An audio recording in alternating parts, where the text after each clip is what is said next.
Bienvenue à tous sur notre chaîne YouTube.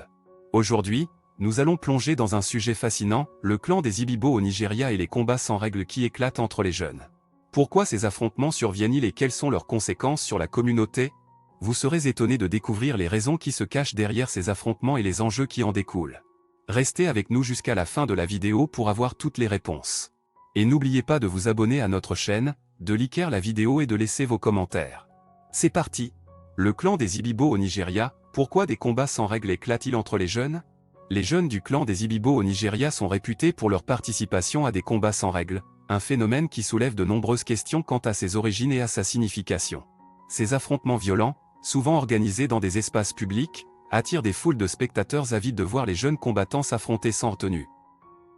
Pour comprendre pourquoi ces combats sans règles éclatent entre les jeunes du clan des Ibibo, il est essentiel de se plonger dans l'histoire et la culture de cette communauté. Les Ibibo sont un groupe ethnique situé principalement dans l'état d'Akwa Ibom, au sud du Nigeria. Ils ont une longue tradition de valorisation de la force physique et de la compétition. Dans la société Ibibo, la virilité et le courage sont des qualités très estimées. Les combats sans règles offrent une occasion aux jeunes de prouver leur valeur en démontrant leur force, leur agilité et leur capacité à résister à la douleur. Ces combats sont souvent perçus comme une expression de masculinité et de bravoure, et ceux qui se distinguent sont admirés et respectés au sein de la communauté.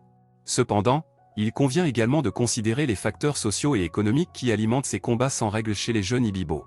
Dans de nombreux cas, ces affrontements sont liés à des rivalités entre gangs ou à des conflits territoriaux. Les jeunes qui participent à ces combats peuvent chercher à défendre l'honneur de leur gang ou à étendre leur influence sur un territoire donné. De plus, la pauvreté et le manque d'opportunités économiques peuvent également jouer un rôle dans la propension des jeunes à rejoindre ces combats sans règles. Pour certains, cette activité violente peut être une source de revenus, que ce soit par le pari sur les combats ou par la participation directe en tant que combattant. Dans un contexte où l'accès à l'éducation et à l'emploi est limité, les combats sans règles peuvent représenter une échappatoire temporaire à la pauvreté et à l'ennui. Enfin, il est important de ne pas négliger l'aspect de l'excitation et de l'adrénaline qui entoure ces combats sans règles. Pour certains jeunes, l'opportunité de se mesurer à d'autres dans un environnement contrôlé, mais dangereux, peut être extrêmement stimulante. Ces combats peuvent également servir de divertissement pour les spectateurs, qui trouvent dans cette violence une forme d'évasion et de sensation forte. Pour conclure, les combats sans règles entre les jeunes du clan des Ibibo au Nigeria sont un phénomène complexe et multifactoriel.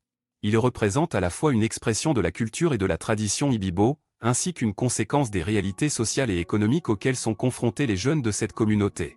Comprendre les origines et les motivations de ces combats est essentiel pour trouver des solutions durables et aider les jeunes Ibibo à s'épanouir dans des activités plus positives.